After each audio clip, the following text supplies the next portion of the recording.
Voltamos com o Papo de Juventude e hoje a nossa conversa é sobre os patinetes elétricos que caíram no gosto dos cariocas, mas têm levantado um debate em relação à regulamentação deste novo modelo de transporte alternativo. Eu andei aqui um pouquinho pelo centro da cidade, aqui no Rio de Janeiro, né? E conversei com algumas pessoas que utilizam não só o patinete, como também bicicletas. Vamos assistir o que essas pessoas falaram em relação a essa questão de regulamentação e o que a opinião deles em relação ao uso desse tipo de transporte. Vamos assistir.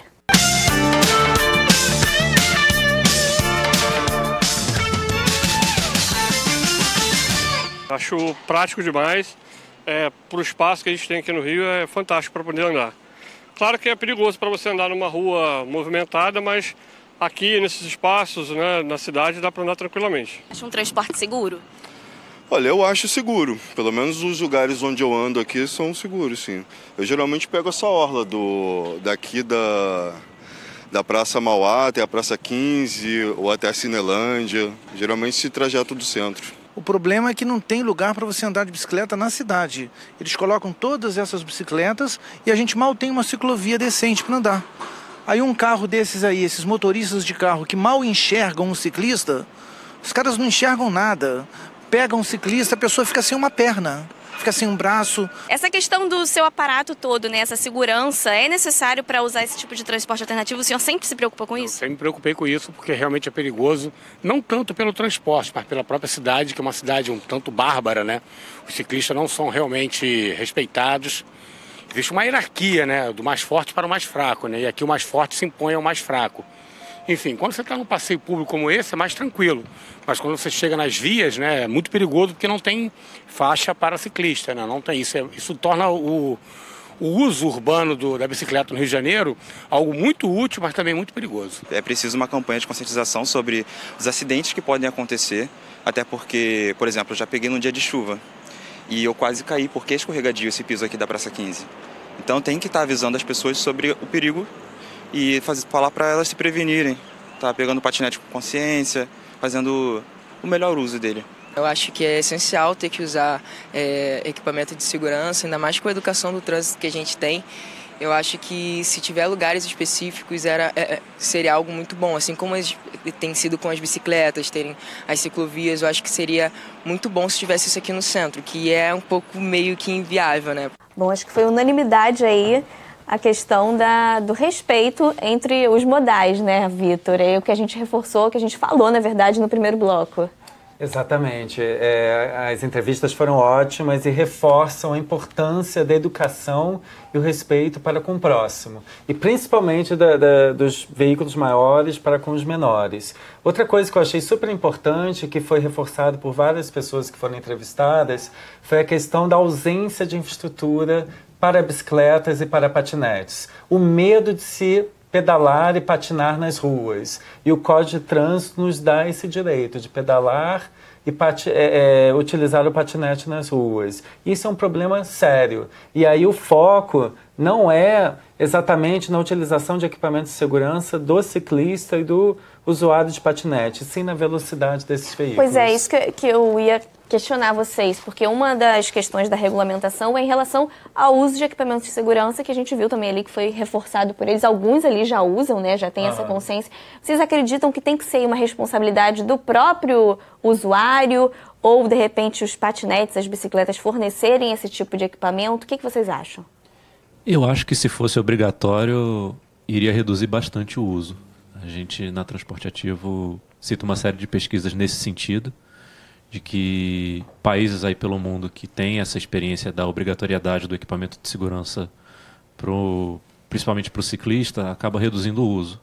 Acho que essa tem que ser uma decisão pessoal de cada um. E hoje a gente já tem uma legislação nacional nesse sentido que não obriga. O Código de Trânsito brasileiro, ele determina que os equipamentos de segurança são aquele refletor, olho de gato, né, para bicicleta, e um retrovisor do lado esquerdo. Ele não especifica o uso de luva, joelheiro, cotoveleira, são equipamentos de segurança para atividades mais relacionadas ao esporte, não necessariamente ao transporte, né? Então, se você está fazendo a utilização desse veículo numa velocidade baixa, esse tipo de equipamento acaba sendo desnecessário, uma vez que você tem o respeito, né? A gente fala, porque o motorista, o ciclista são pessoas que têm que se respeitar e o Estado poderia ajudar nesse sentido de educá-las. Além do uso consciente também, né, Arlindo? Que a gente vê muitas pessoas aí, até o próprio patinete, nos finais de semana, que a gente vê famílias aí andando, né, na orla, pais com crianças pequenas no mesmo veículo, que aumenta a probabilidade de acidentes. Sim, as empresas que fornecem os patinetes, inclusive das bicicletas compartilhadas também, especificam claramente para não levar não só crianças, como às vezes animais também na cestinha, né? Algumas levam cachorros. Não é o recomendado. Luciana, no seu caso, você aí sofreu um acidente, né? A gente tem até algumas imagens passando aí de como que você ficou, né? No seu caso, você acha que as empresas deveriam fornecer esse equipamento? Sim, eu acho que as empresas deveriam fornecer, porque tem pessoas que não têm bicicleta, usam só esses da rua. Então, seria necessário que eles dessem pra gente poder utilizar. Tem gente que não tem como comprar, etc. Coisas assim do tipo. Eu acho que seria mais válido. Pode falar, Arlindo, pode pegar. Eu vejo uma questão problemática nesse sentido, porque os patinetes ficam soltos na rua. Os capacetes iam ficar na rua e ia ficar um pouco nojento isso. Você usar o capacete que outra pessoa suou, eu não ia querer, assim.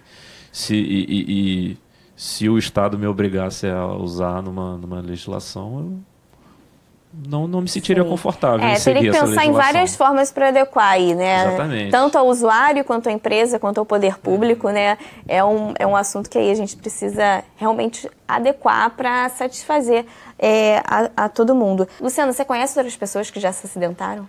Não conheço, mas sei de histórias de outras pessoas que se acidentaram. E tem muita gente que nem vai no hospital, né? Então nem sempre é noticiado, nem sempre é notificado.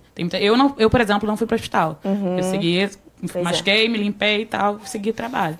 Mas tem muita gente que nem notifica isso. Pedro, você acha que em relação ao valor, que vale lembrar também que para utilizar o patinete, né, existem lá os valores, de repente uma regulamentação em cima disso, você acha que talvez permitiria um uso mais democrático, mais amplo desse tipo de transporte? O que acontece é que o valor desse patinete, por exemplo, eu sou usuário de bicicleta e não utilizo o patinete simplesmente porque é mais caro. O valor é muito caro em relação à bicicleta e as pessoas acabam se apressando. Ou seja, para quem nunca utilizou, né, tem lá um preço em relação a 1 minuto para utilizar o transporte. Aí, acho que o Pedro quis dizer em relação a isso, né? Você tem 1 minuto e a pessoa acaba, né, correndo, ultrapassando o sinal, fazendo de repente algum tipo de besteira, o que aumenta a probabilidade do acidente, né, Pedro? Sim, é um ponto a se regulamentar. Então... Eric, em outros países existe isso, né? Pela sua experiência, né? Existe aí um espaço determinado que facilita esse tipo de transporte? Sim, por exemplo, o Movit é um aplicativo que nasceu em Israel. Eu já fiz algumas visitas à sede da empresa lá.